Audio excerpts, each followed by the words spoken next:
In the murky, silt-choked rivers of Cretaceous North Africa, 95 million years ago, a colossal beast claims its prize.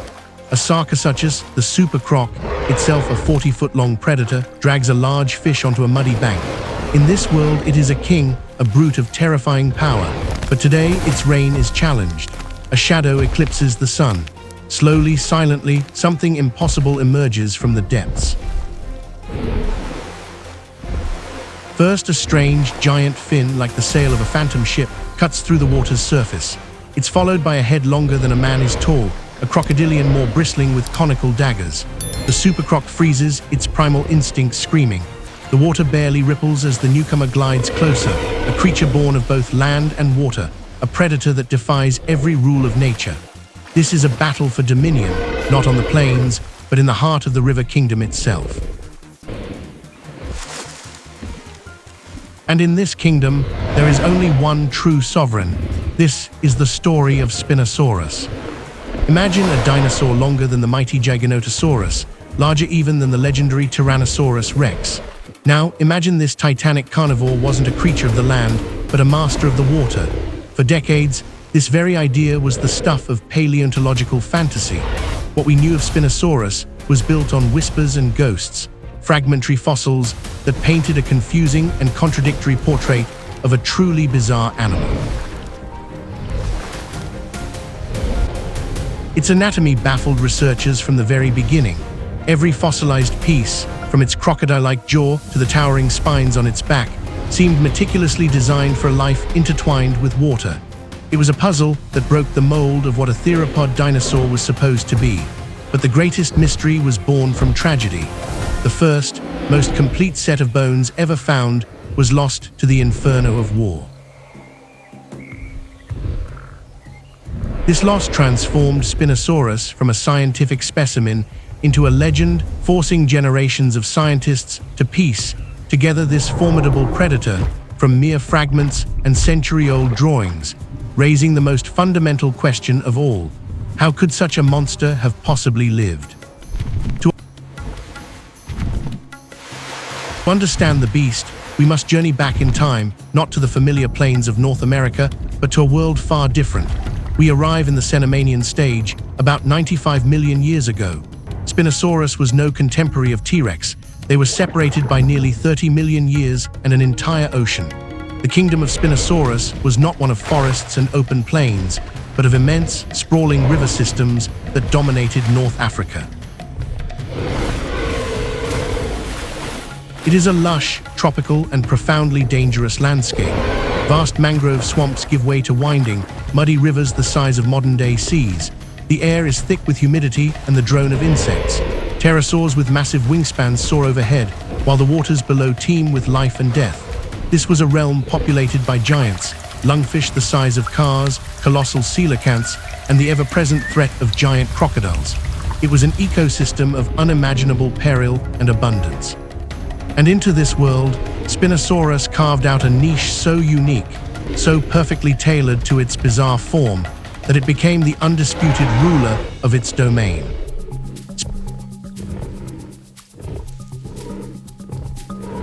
Spinosaurus did not emerge from a vacuum. It was the terrifying culmination of a very specific evolutionary journey. It belongs to the family Spinosauridae, a lineage of carnivorous dinosaurs that, over millions of years, took a path less traveled. While other theropods were perfecting the art of terrestrial hunting, the Spinosaurids were turning their attention to the water. We see the early stages of this transition in its relatives. In England, Baryonyx showed a taste for fish, its elongated snout and hooked thumb claw perfect for snatching slippery prey. In Niger, Suchomimus, the crocodile mimic, further refined this design with an even longer, more slender skull. These ancestors were the pioneers, the first fishermen of their kind. They already possessed the key traits: elongated skulls and conical teeth designed for gripping, not tearing. But Spinosaurus took this blueprint and pushed it to its most extreme and specialized conclusion. It was the ultimate expression of this river-hunting dynasty, an animal that had not just adapted to the water, but had begun to conquer it. Look closely at the skull of Spinosaurus, and you'll see a masterpiece of predatory engineering. Its long, narrow snout was not the blunt instrument of a bone crusher like T-Rex. It was a precision tool.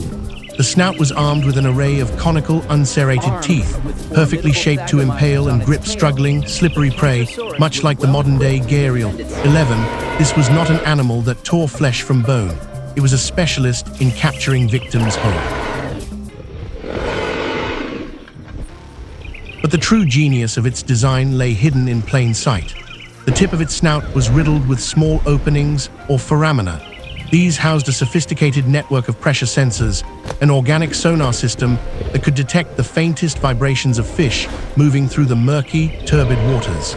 In a world where visibility was often near zero, Spinosaurus could hunt by feel alone, striking with deadly accuracy at unseen prey.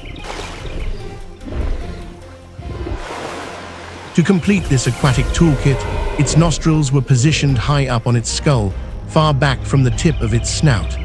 This was a crucial adaptation, allowing it to breathe with only the very top of its head exposed, remaining almost entirely submerged and hidden.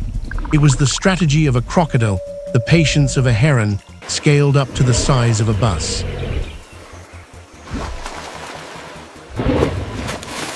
If the skull was a precision instrument, the body of Spinosaurus was a bizarre and spectacular fusion of adaptations.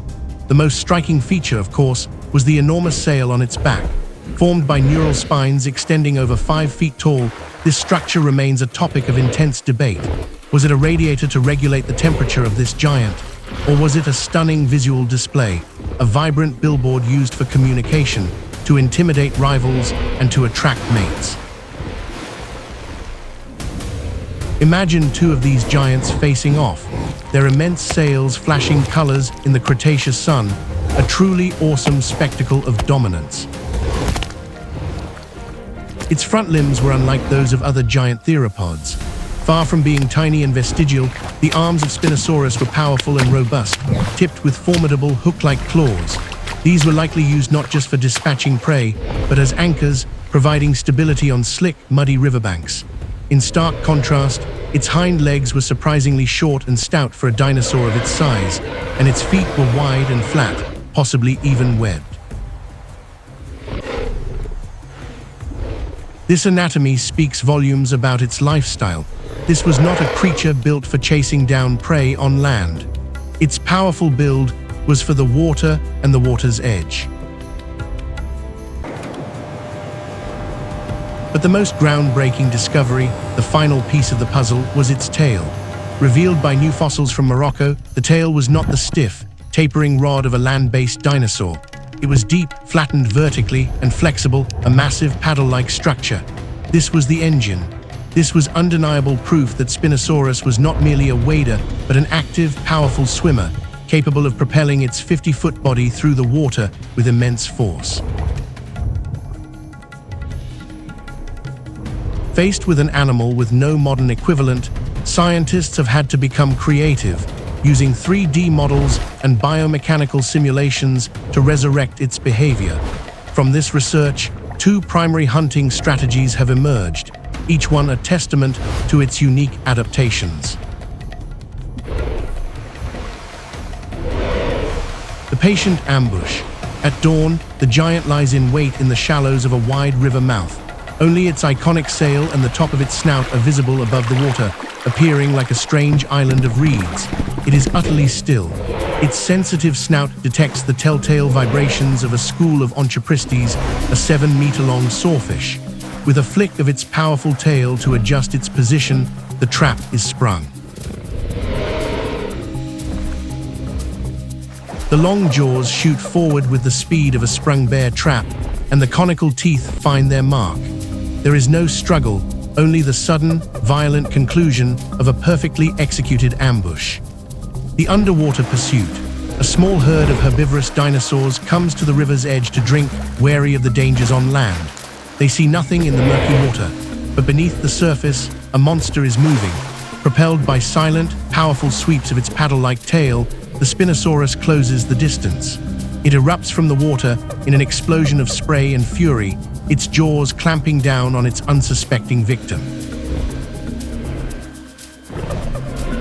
It uses the water as its cloak, a medium for stealth and surprise that terrestrial predators simply could not match.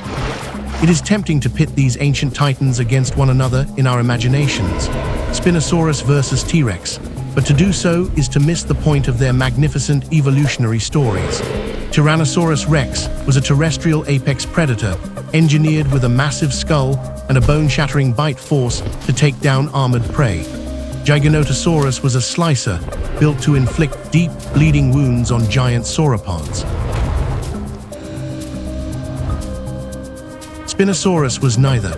It was something else entirely. Its competitive advantage wasn't raw bite force, but its complete mastery of an environment where other giants feared to tread. While it was the longest of all carnivorous dinosaurs, it never competed with T-Rex because it lived in a different world, at a different time, playing a completely different game. 10. It didn't need to crush bone when it could pluck giants from the river at will.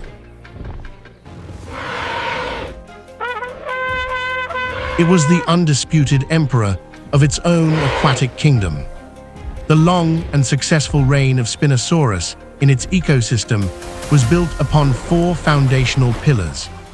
First, specialization. By adapting to a semi-aquatic life, it tapped into a rich and abundant food source with very few competitors. The rivers were its private larder.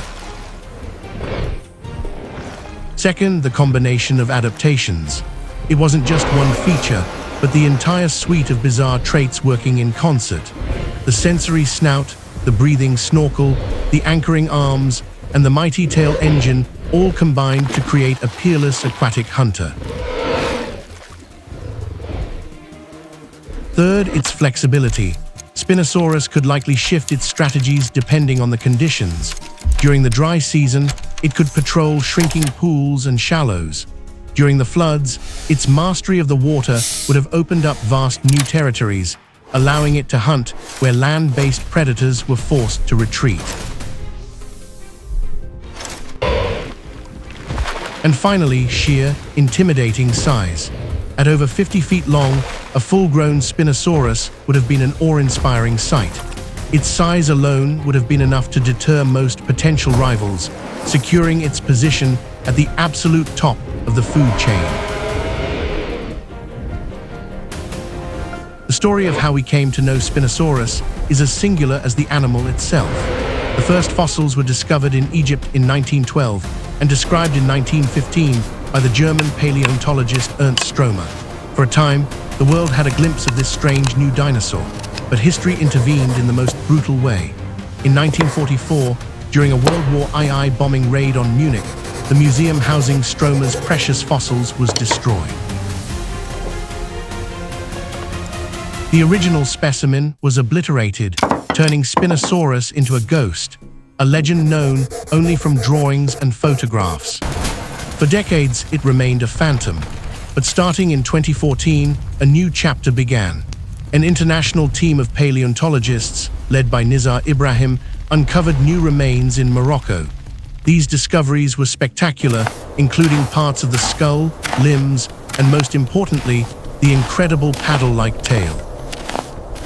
Look at the detail on the proximal fragment. For the first time in 70 years, a far more complete skeleton could be reconstructed, finally confirming its profound semi-aquatic adaptations and restoring this magnificent creature to its rightful place in history.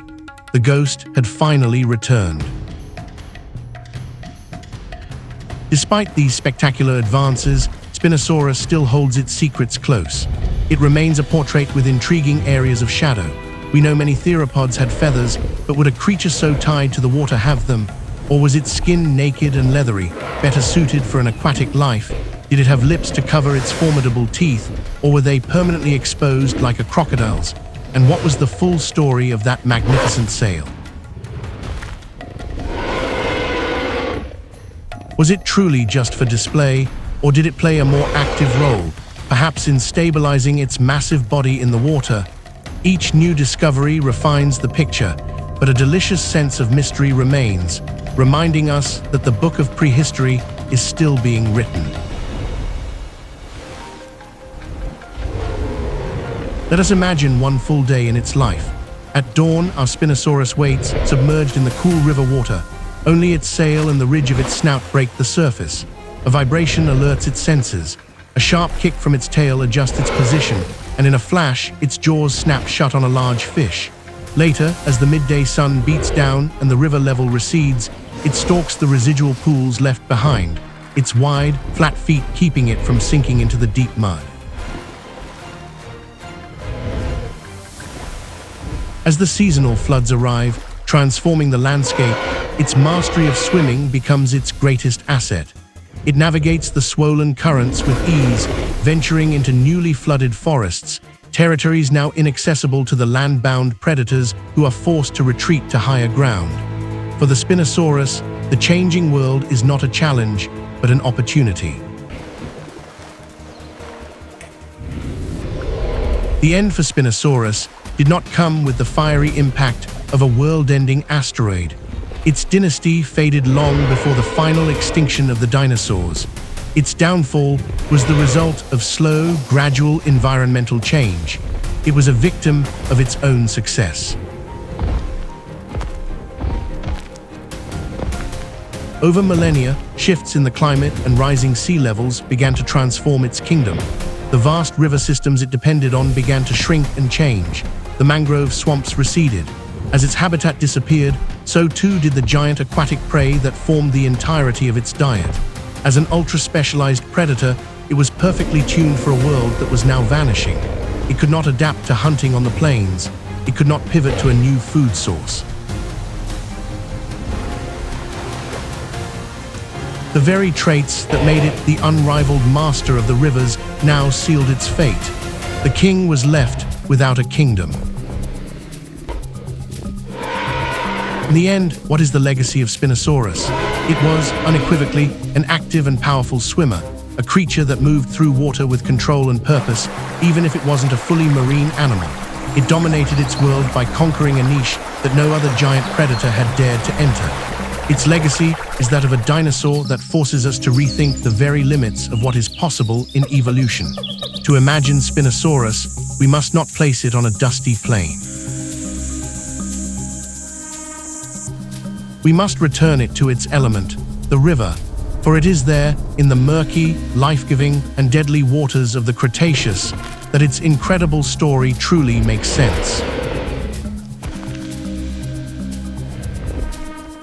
So what can this phantom tyrant of the rivers teach us? The story of Spinosaurus is a powerful lesson in the double-edged sword of specialization.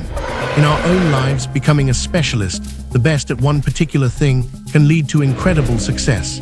It allows us to thrive in our own niche, to become the go-to person in our field, our job, or our community. That specialization is our sail, our sensory snout, the very things that give us an edge. But the fall of Spinosaurus is also a cautionary tale. Its world changed, and its perfect adaptations became its undoing.